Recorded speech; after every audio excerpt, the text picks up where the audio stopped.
This is going to be a quick show of this Marcus Chambers tsuba that I got. Now, some time ago, this tsuba was for sale on Marcus Chambers' website or on Facebook or something like that. He had it on sale for less than $300 or around there with shipping, and the price was right. I picked it up, and I had asked, hey, what can you make me some matching fittings, and I'll show you those in just a second. But it wouldn't be surprising if this type of tsuba cost, $600 or something like that. The amount of time and energy that goes into this, like so many works of art, it's tough to say if you don't know how to do it. The amount of detail and energy and skill and all of that goes into making something is challenging to articulate. And here, what I can say is I just appreciate the depth and the texture and the work, and it's going to be a great set of fittings for a katana. Now, $300 for a tsuba like this is, I think, just an absolutely stellar deal. While I usually prefer swirly mitsudomes rather than ants, getting a custom-made set of fittings is pretty cool. And these are, I believe, stamps that he's making as a swarm of ants. But underneath here, there's like a wood grain texture on here, like ants on a log or something like that, which to me seems more like I don't know, that's celery with peanut butter and raisins. But anyway, the theme, well, it's not my first choice, my favorite. I do like the texture, this deep rokusho patina, and the fact that it shows just a lot of talent and artistry and skill in making, and I think it's going to make a great set of fittings for a katana. Here's the matching Fuchi right here, and you can see this kind of similar stamp, the ants and the kind of log piece. Very simple texture, but well formed in an elliptical shape. It also has a signature on here for extra marks of cool quality. Now, when the tsuba's on, you're probably never, some people don't ever disassemble the sword, so this little detailing in the signature might be something that somebody never sees, but it's there, and overall it's good. I like this, hard to maybe see here in the camera, but this little spot here is reinforced, where the seam is, where I believe they're stuck together. It seems like he's making something practical, and it's not something I see here, this seam, this extra bit of reinforcement where the weld is. Anyway, it's going to do the job really well. Here's the Kashira, I think I say Kashira wrong all the time. Anyway, what you see here is this ant theme spread over.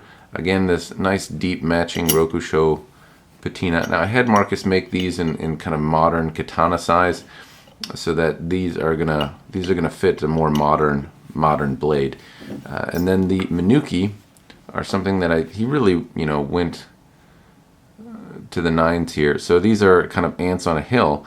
The difference is you can see that they're not the same stamp. They're much smaller. So these are his carving work on these ants, and they're hollow. Now they're on the larger side, so I have some concerns about how they will look in the ito from the standpoint of them being raised and swelled so much. This might make the handle on the bigger side, but it looks really good. I have to admit, they're simple. They fall in line with the theme, and the carving work on them is really quite good. I don't know. I just appreciate the artistic style here. It looks like a simple piece of copper, but the extra patina work, the extra carving, and just the artistry of it is really, really quite nice. I commend him on his work. This whole set of fittings, I can't remember exactly what it cost, but all in all, it was less than $1,000. And that's not anything to shake a stick at. That's a good amount of money. But for the amount of energy and work and skill that goes into this, I feel it's a pretty small price to pay. If you enjoy having customized swords and custom katanas, or even if you don't have a customized sword and you're just a practitioner of Yaito, you can get craftsmen to make themes and swords and fittings for the blade that you practice with that suits you a little bit better, and you're not limited just to the production fittings that are out there.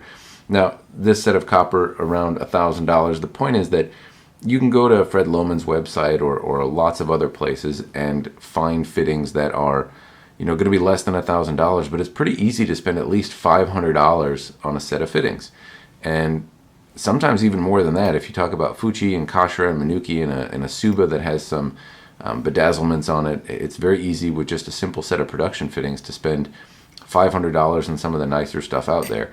So stepping up to $1,000 or $1,500 can really start to get you some truly artistic work. And if sword work and practicing with it if this is an object that you want to see as an heirloom for your kids or your family, or that you want to practice with and have it have maybe a deeper meaning to you, then having a full set of fittings made is not a bad way to go. There's some really talented people out there that do it. I've ordered pieces from Josiah Boomershine. This is my first set from Marcus Chambers. I've worked with Roman Urban in the past and Kevin Adams. Many of them are students of Ford, and the quality of goods that they make are really, really fantastic. Anyway, that's what I have for you. I thought it'd be fun to see, and you might see this on a project in the not too distant future. Cheers, and thanks for watching.